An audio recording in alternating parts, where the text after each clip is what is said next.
Okay, I want to check if everybody can hear me. Can anybody give a thumbs up or stick something in the chat? I want to make sure my mic is working. Let's see. Chat. Yes, yeah. Can you see the slides?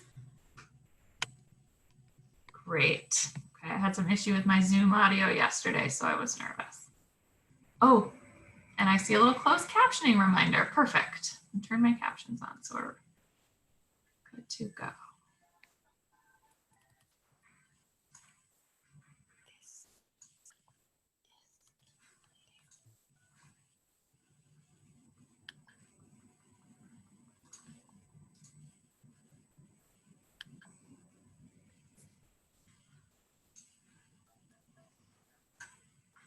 Okay.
Linda, are you still having an issue?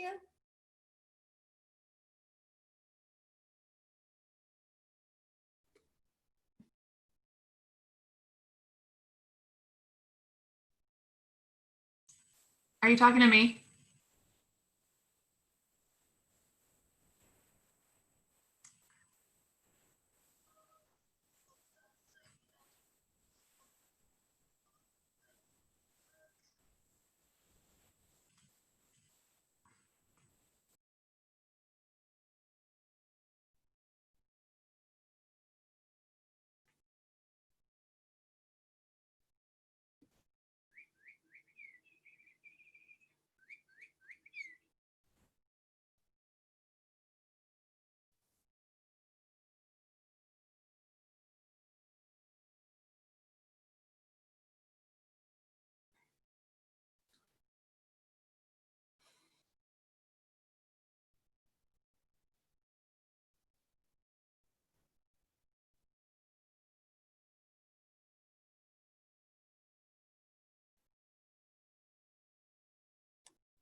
It's 2 o'clock, so let's be timely and we'll get started, ready to go.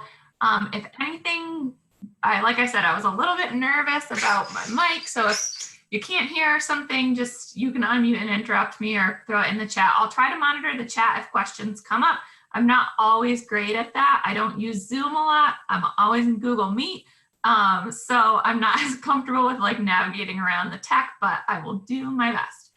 So today we are going to talk about what we can do beyond live instruction for asynchronous support for AAC. So I'm going to go into specifically what I mean by that in the first few slides. I know this is kind of a specific thing that we're targeting here, but I feel like sometimes my presentations are sort of like a brain dump of a lot of different information on different topics that we can't really get into something specific. So I'm excited to kind of have a clear focus here for this presentation. So to introduce myself, my name is Sarah Gregory. I'm a speech-language pathologist and assistive technology consultant for the Ithaca City School District. So it's a public school district in upstate New York. And we do a big focus is on inclusion. So a lot of our students who might in another district be in a self-contained classroom, we're really working on including them into the general ed classroom. Here, are all my links of social media where you can find me. I always say this, but I really love connecting with people and chatting about anything AAC. So if you have questions after this presentation, please don't hesitate to email me. You can message me on Twitter or on Instagram. I do have my YouTube channel. So some of the things that I'm going to talk about today that we don't really have enough time to look at, like the really nitty gritty how-tos, I'm going to post links to some YouTube videos, and feel free to go on the channel and check that out. I talk specifically about Google Meet and just a lot of things about how to make different materials and slides and stuff like that. I also recently started a TikTok, which was an absolute horrible idea for my work-life balance. That there's nothing useful on there, but if you want to laugh, there's some like AAC humor on my TikTok at Sarah Gregory SLP. My 4-year-old's doing it with me. I figure my parenting can't get any worse than it already is in the pandemic, so we're doing TikToks together. So feel free to check that out too. Where you can find all the resources for today's session. The QR code will take you to the slide, so you can open the camera app on your phone and hold it right up to the screen. There's that bit.ly link will take you to these slides. The bit.ly for the doc is the shared doc for this session. So what I've done is in my slides, everything is hyperlinked. So any video that I reference or website I reference is hyperlinked in the slide. So you can click on it here if you remember where it was that you saw it. I also then transferred all those links to the Google Doc. The slides are linked in the doc is linked in the slides. So you should be able to find any of the resources. I tried to be careful about going through and including everything.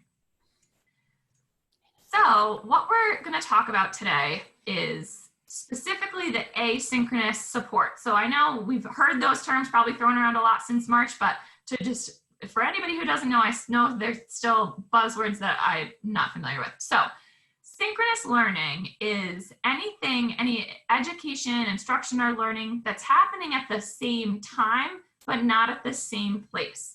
So for example, everybody who's here with me live, we are doing synchronous learning. If we were in a typical in-person face-to-face conference, we wouldn't call that synchronous. So none of us are in the same place, but we're meeting at the same time. So for example, a teacher's morning meeting over Zoom when students are logging in live, or your live teletherapy session. Now, asynchronous learning. Yes, I am. What's up? Oh. And now he doesn't realize she's in this one. So asynchronous learning is education, instruction, or learning that's not happening at the same place nor at the same time. So anybody who's watching this recorded, I am going to put you are doing a link asynchronous to the learning. schedule in the chat box. And Naomi, all you have to do is click on the link for the schedule.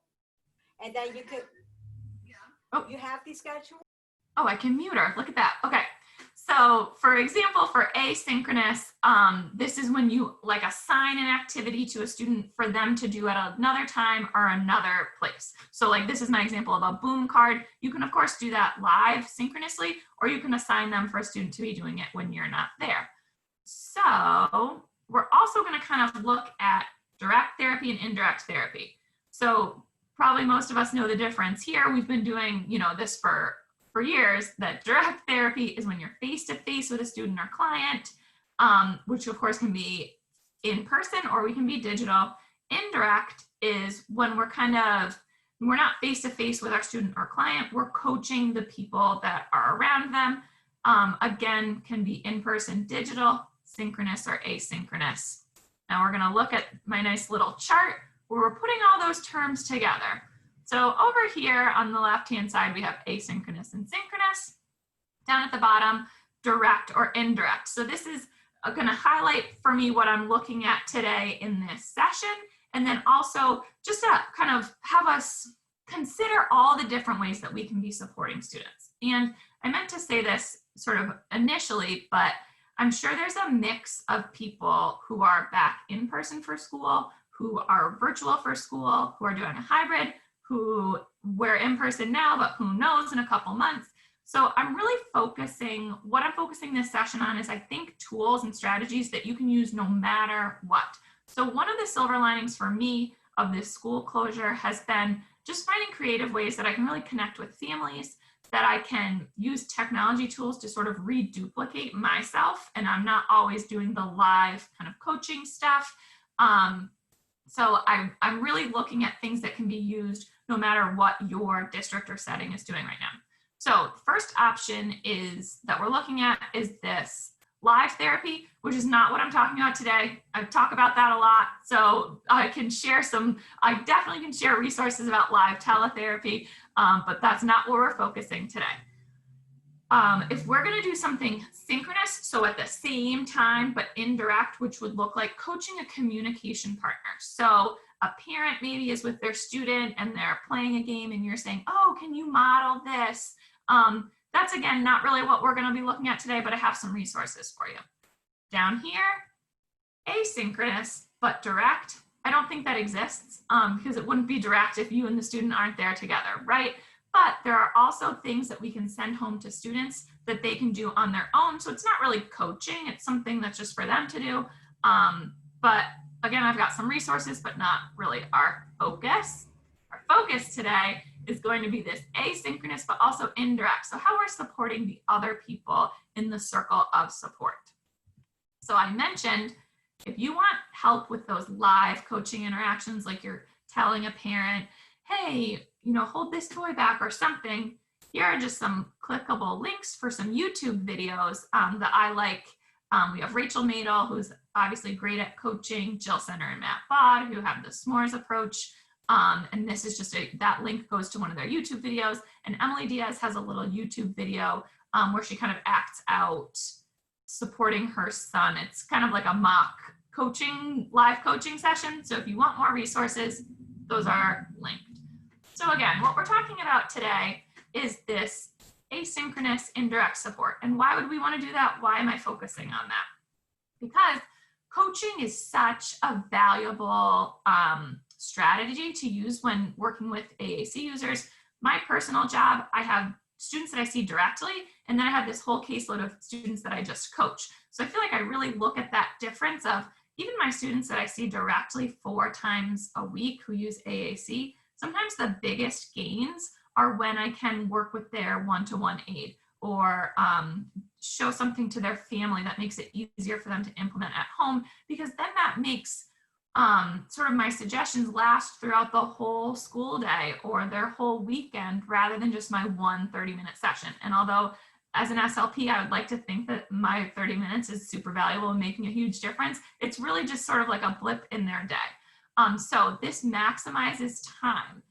Again, talking about the silver linings of the pandemic, this can eliminate scheduling issues. So if a parent can't necessarily come into school to meet with me because they're also working, can I make them a video and send it home so that they can get that support? But then also now I have this video, so I can send it to this other parent and I can send it to a teacher. So it's kind of like a work smarter, not harder thing.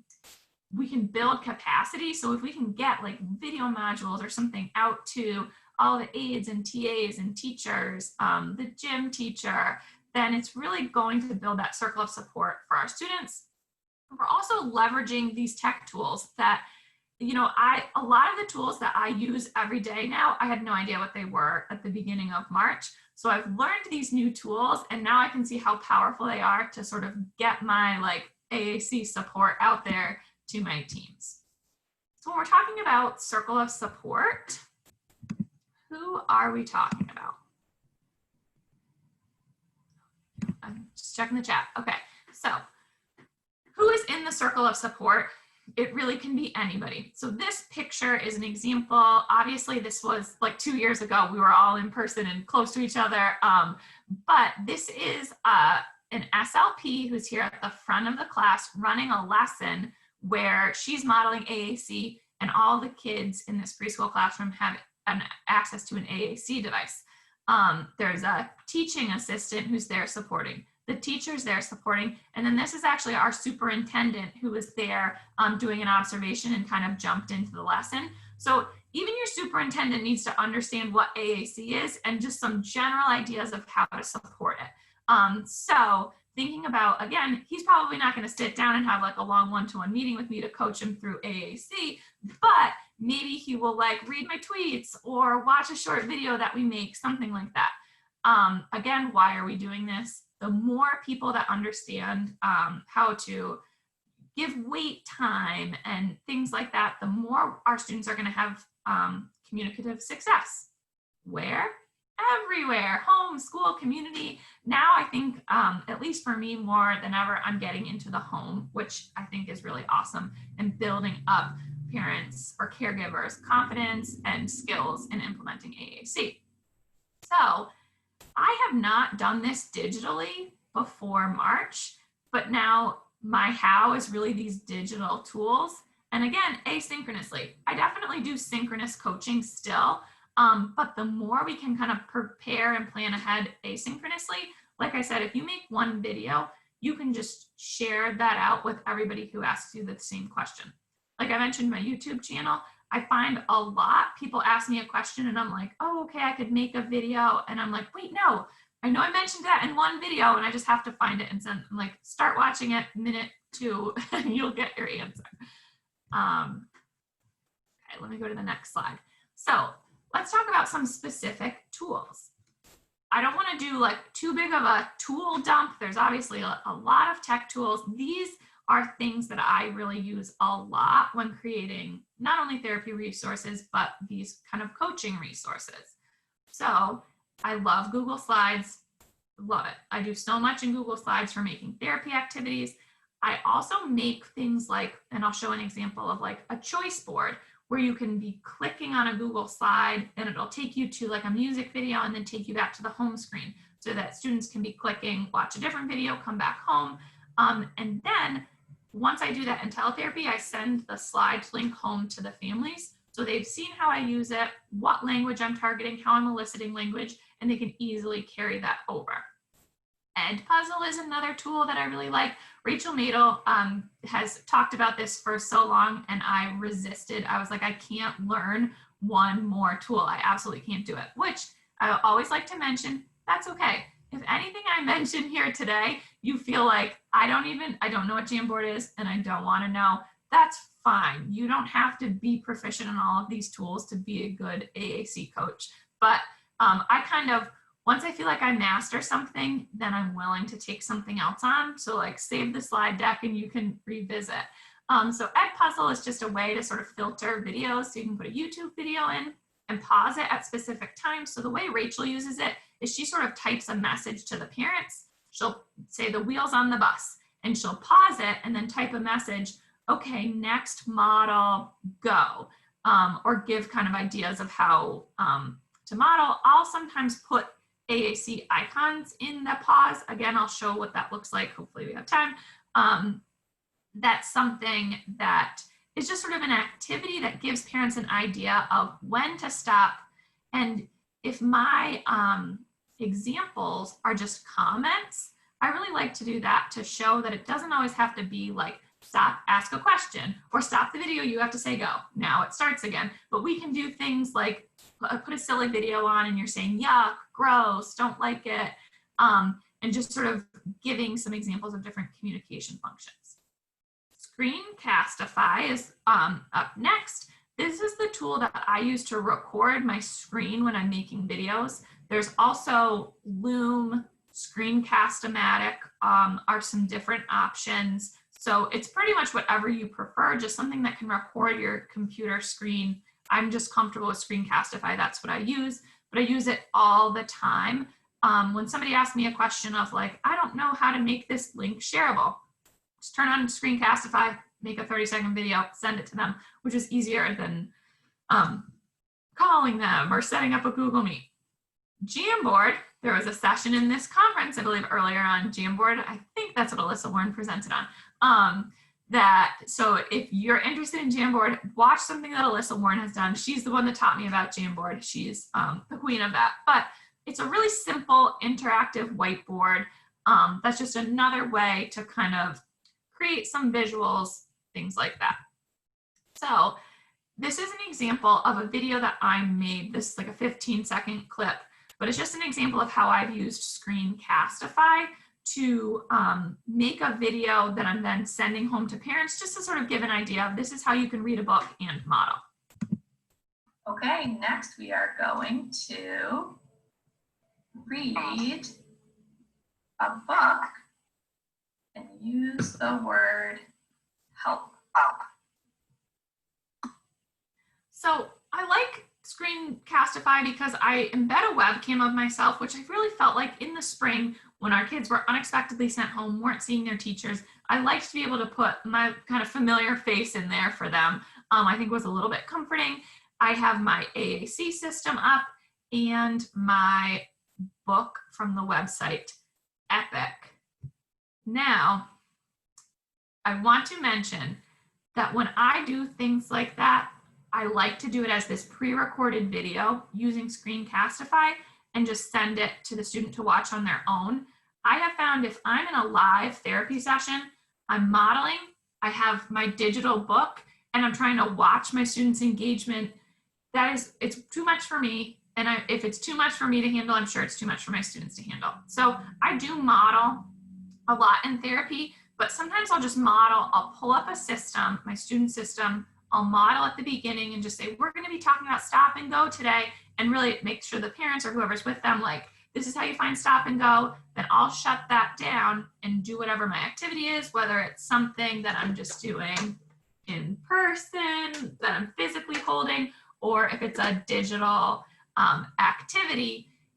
I then am asking the parent or caregiver to model on their end, which again goes along with that whole coaching thing. So I give them the support at the beginning of the session, but sometimes it's just overwhelming for me to do a lot. And I know that sometimes I'm guilty of this, that I see something on Instagram and I'm like, wow, look at that video. She has her TouchChat pulled up. I don't even know how to do that. You don't have to be doing all of those things to be successful. Now, if you're wondering, how did I pull up TouchChat? How did I get the button highlighted? Watch this video. So I'm not going to go into sort of the details of exactly how I did it, but in this YouTube video, it's linked. I talk about using Screencastify, different ways to pull up the device. And specifically at the end of this video, I talk about if you're on an iPad, I think I go over 4 different apps and how you can change the settings so that the button gives a really nice highlight for when you're modeling. So now here's another example of something that I've made for coaching families. So this is just an idea of how to model AAC when you're washing your hands.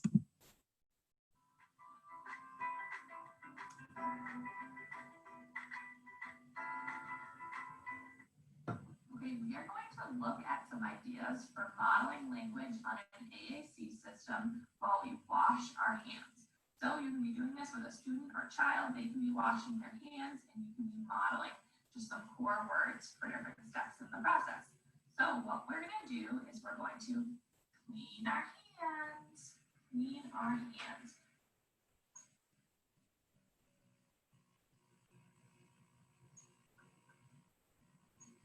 Clean. So we have the.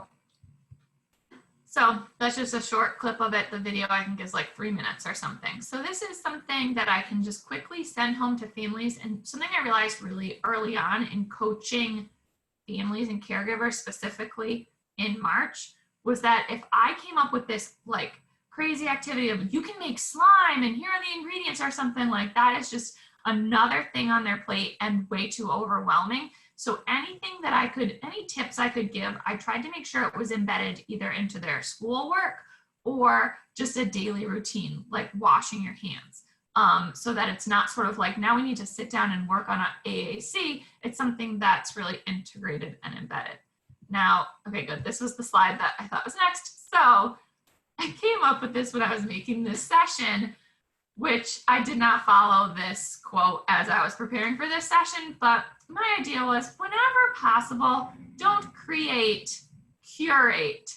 So if you can save yourself from making a video like that hand washing video that I did, and you can find somebody else's video, but curate all of these, strategies for embedding AAC in daily routines, that's going to save you time and it's going to be a lot smarter than what I tend to do. Like I said, for that video where I was reading a book and sending it to my preschoolers, I like that, I made it and I had my video in it. For hand washing, after I made it, I was like, I could have easily just looked on YouTube or found somebody else's video. But anyways, so we're going to talk about time saving. There's so many awesome resources out there, and there's really awesome tools to curate these resources. And I found that once you do that once, like you put all of your Google Slide activities in one folder, it's so easy to then just share with people, and it really cuts down on your workload. So here are some tools to curate and share resources, and then I'm going to share some places where I go to find resources. So my district uses Seesaw. I know there's other things like Class Dojo, Bloom, so kind of similar things. That I used Seesaw a lot in the spring to share resources. My biggest tip is to find out what their classroom teacher's already using and then just share to that platform whenever possible. So if they're on Google Classroom, I wouldn't, make a separate Seesaw, but if they already have a Seesaw account, then the parents are probably going to check that more. Another thing with Seesaw is you can make a blog. So I ended up, I have a video, I'm going to talk about it, but I made a blog where I could just publish all of the cool AAC things that I found so that they were all in one place. And if somebody said like, help, I need, some ideas for distance learning in AAC, I could just send them the link to my blog. I'm not going to keep up with the blog this year because I'm going to use Wakelet. So I'm going to jump over to Wakelet. Again, Alyssa Wern, another shout out. She introduced me to this tool and it's awesome. It's basically a Pinterest board. Alyssa says that it's if Pinterest and Padlet had a baby, it's Wakelet. So it's just a website. You can drop links, you can put YouTube videos, you can link your Google Slides, and then kind of sort things out. So I'm right now, a bunch of people are asking me, do you have resources for teletherapy for my kids who are using LAMP? And I yesterday searched through my Google Drive, finding all these links, and I was like, why don't I have a Wakelet for this? So again, if I put them all in a Wakelet, then I can just easily share them out when somebody asks. So again, this would kind of be like, this is a tool that I'm using for coaching, not necessarily parents. Of course, we could do it for parents, but right now I'm kind of focusing on how am I coaching my school team. So I'll make one for AAC and literacy. This is still something I'm working on, ongoing projects. But that's a great place to organize things and easily share them. Now, another option is a Google site. I haven't made one. I messed around with it a little bit, but this is a cool way to organize, and I would probably, if I was going to do this, I'd want to do it sort of as a whole speech department or something. Like, I don't feel like I necessarily need to make a whole Google site. Wakelet is good for me to just organize my things. But my district, when school buildings closed in March, our tech department created a Google site for professional development and resources for families. So I just jumped on there and did a tab for teletherapy support. So that actually was a great way to build capacity for me, because anytime I figured out something about teletherapy, I'd throw it on the site and my colleagues could get it without me saying like, let's schedule a meeting for Friday so I can share something. And I'm going to show you a video of an example of what that site looks like. Oh shoot, somebody says the slide deck says we need permission. So I'm going to, I swear I made sure, as soon as I get off here, I'll make sure that everybody has permission to access the slides. So I'm going to show you a quick video of what my specific Seesaw blog and our specific Google site look like, just as an idea. So now we're going to take a look at two specific examples. I guess it's going to be three now. So a few specific examples of how to curate AAC resources. One thing I did in the spring is I was already using Seesaw. So I just created a classroom that was my district's Assistive Technology classroom. And whenever I posted something in there, I published it to a blog so that I could just share this blog link with families and colleagues that I was working with. So really, anytime I came across something that I thought was kind of parent friendly or that would help my colleagues, I just shared it on the blog. So for example, I have some literacy things from Jean Farrell. As I was making this video, I had totally forgotten that I found this really cool resource of LAMP Words for Life books and activities. So I can't remember where I found this, but I'm sharing the link in the Word document. And also let's take a quick look at it, because this is a Google site. So here's another cool way that you could use a Google site one of the tabs in their site is these books and activities with lamp icons, and look at all of that work that's done for you. So awesome. So this, you know, it wasn't really well organized how I did this blog, but like I said, anytime I found something that I really wanted to share with folks, like here's just an activity that's already made, I would stick it on the blog. So you can see this Google site has activities really nicely organized. My experience with Google Sites is that my district, the tech department, created this distance learning professional development website, and I was able to make a teletherapy tab on the website. So we did we organized things in tiers, so that here, tier 1 is really your entry point. If you have no idea what you're doing, all you need to do is learn how to log into a Google Meet, and you can do no tech teletherapy options. Boom, your first teletherapy session. Now you feel comfortable with that, you want a little more interactivity, let's look at how to share your screen or mirror an iPad. Then when we're gonna go to tier 3, you're comfortable with all of those things, we can talk about giving screen control or creating your own interactive PowerPoints. So this is really professional development. So again, this is a Google site and just another way that you could use it.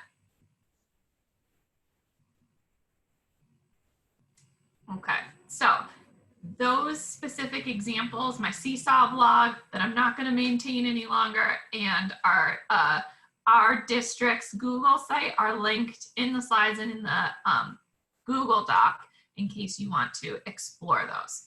So now here is just, once again, sometimes I'm terrible at just doing this big like info dump and just sharing too many resources that I have time for. So I picked 3 things of where I get a lot of my resources that I'm curating. First, the AAC coach, who I love for parent-friendly information. She makes and it's linked, I think there's a link to her. I should have put an example, but she makes these just infographics on some basic information. She'll have one on like morning routine, and it's some different core words that you could target during your morning routine. Then she has one about presuming competence and about prompting and things like that. So I share these with parents a lot because, again, like I said, I'm really trying to find things that they're already doing. So if I have a student that I know loves to play with dolls, the AAC coach has a really simple infographic on playing with dolls, and I'll just send that home to parents. I'll send it on their Seesaw. I'll put it in the Google Classroom. However, for that family, I'm sharing information. I forget what I was going to say about that. Now, this is a link to a Wakelet. So click on this because this is a great example of organizing information in a Wakelet. Nicholas Ford, he's on Instagram at AAC Tips, Tricks, and Tools. And he, on Instagram, asked people to share their favorite, like AAC YouTubes, their favorite resources for families, all specific to AAC. And he organized it all into a Wakelet. So this is something that's just a wealth of resources. I wouldn't even have time to go through everything. You do not need to have a Wakelet account in order to look at Wakelet. So you can click on his Wakelet and just go through without having an account. If you do have an account, it's really easy to save things from his Wakelet to one of yours. So if you don't want to share quite as much as what he has shared, and you just want to do specifically stuff for families, not necessarily for professionals, then you can go and just sort of make your own Wakelet out of his stuff. Of course, Practical AAC, one of my favorite resources. The specific thing I linked here was a new core word project that Carol Zangari has done, worked on with some other people. So that's just an example of something that I would send home to families. If you want more examples, definitely go look at my Seesaw blog. You can just take the links and put it in sort of, I feel like it just wasn't as family friendly. I don't think people really visited my blog that much. So that's why I'm kind of trying to find a way to just make it easy for people to access the information that I really want them to access. And I think we might have time to explore Wakelet. So I'm gonna go through the rest of the slides and we'll see.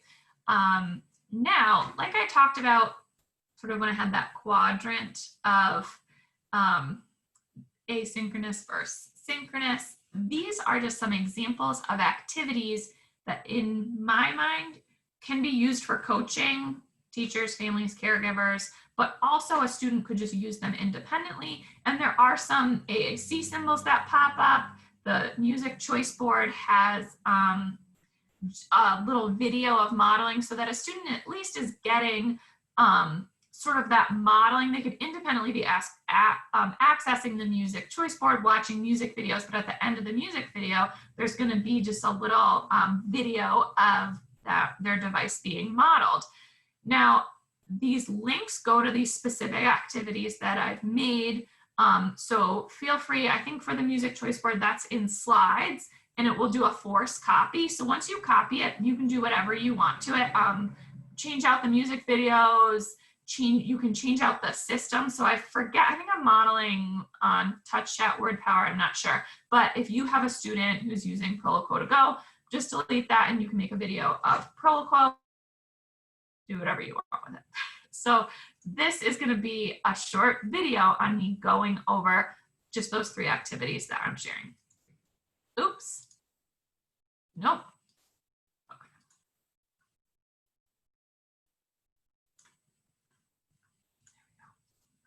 I'm going to go over these 3 activities really briefly since I'll be sharing them with you.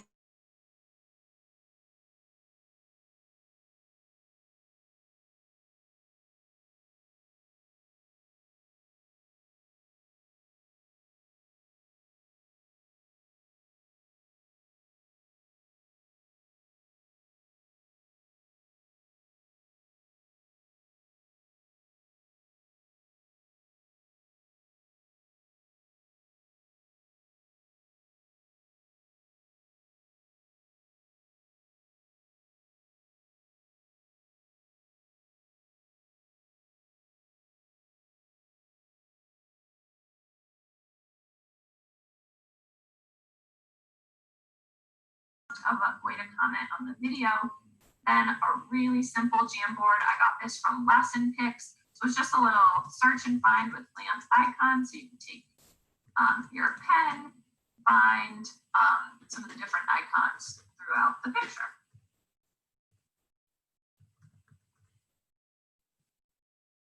Sorry, could you hear the end?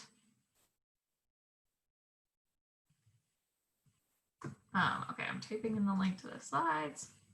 Okay, I'm sorry.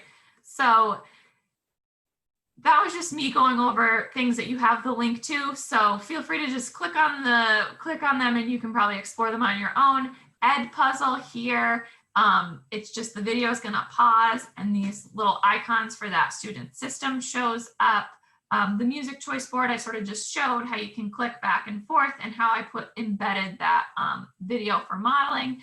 And then the Jamboard activity was just an example of me doing something really simple and putting that sort of search and find activity from Lesson Picks, which, you know, a student could do on their own and their symbols are there, or else somebody could do it with them and be modeling those symbols as they're doing it. Okay. So we're done early, so we're going to explore Wakelet, and we can also go through questions. So here again are the slides. I know some people ask for the slides, so you can grab the QR code there, and there's the bit.ly for the slides. So let me see. Yes, and I know you don't have access to the slides. I'm sorry, I'm going to fix it in a second. It's a copy of these, so I can't do it right here. So I'm going to take you to Nicholas Ford's Wakelet really quick because this is a much better example than what mine are. But so he has, this is what it's going to look like. You could put a photo up here to make a cover. And he has here activities and lesson ideas. Then he has 11 things for aided language stimulation and modeling, information about AAC apps, books written by and featuring AAC communicators. This would be a great thing to send to teachers or to parents. There's examples of boom card stores that are specific to AAC. So again, sometimes I search through Boom Learning and I'm looking for something that is for pronouns, but it's really nice when it's something that you know is created by someone who's in the AAC world, so you know it's going to be core word focused and whatnot. Again, for parents, camps, and AAC programs. So you can copy some of these resources. You can just straight share this. I mean, talk about working smarter. Just share this and look how comprehensive it is. Continuing ed in AAC, information about core vocabulary. So all of this gets really specific and pretty in-depth. So his is pretty comprehensive. I'm kind of working on making smaller ones to like solve a specific problem as I go. So let's look at what I have. It's kind of a mess right now, but let's look at a good one. So I am saving things like that I want to read, articles that I don't have time to read. So that I'm doing for myself. Like I have training videos that I want to watch. Here is one. I was looking for this. I'm going to put this link in the chat because I've at different webinars I've done when I've wanted to share out some activities that I've made with people. This is just a really easy way. I share this Wakelet link. Then once you have it, if I make a new activity in slides and add it to the Wakelet, then you have it without me having to like somehow send it to everybody that that has had the link. So I have this activity and all of these should force copy. So once again, feel free to edit, do whatever you want to them. There's a GIF activity with some lamp words for life icons. I have this music choice word again. This is a very comprehensive, this took me a long time to make, but it's basically the home screen of LAMP.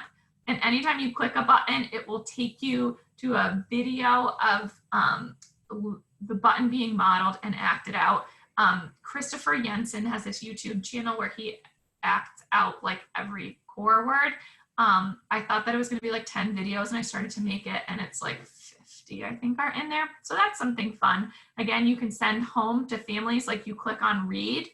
The word read is modeled on dynamic display. He acts out reading, models it again. So it's kind of a nice way to get familiar. Again, there's an example of Edpuzzle.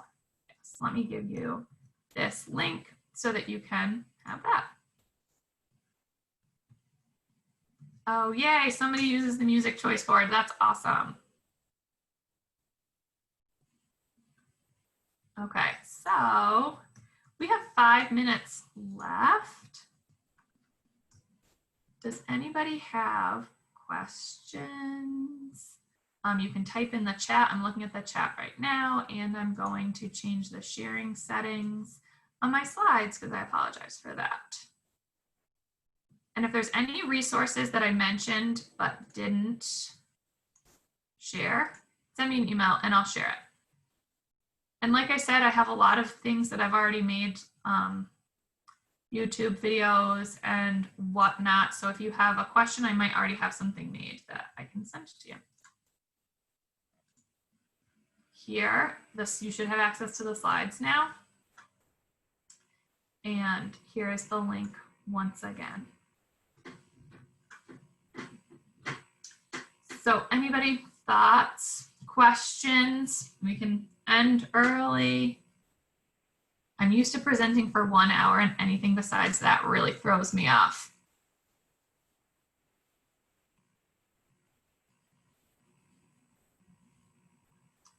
Okay, so somebody asked about, we've been doing a lot of curating on Google Sites with the images showing what would be the benefit of switching to Wakelet. If you're already using Google Sites, I love it. I haven't really played with it. Like I said, the teletherapy one I did, I made the resources and somebody else put them into Google Sites. So it's just sort of like another frontier that I haven't crossed that intimidates me a little bit more than Wakelet has just been really easy to like dump links in. So I think that Google Sites look really nice, that because there's tabs, it's probably easier to navigate than a Wakelet in some respects. So if you're doing stuff on sites, I say that's awesome.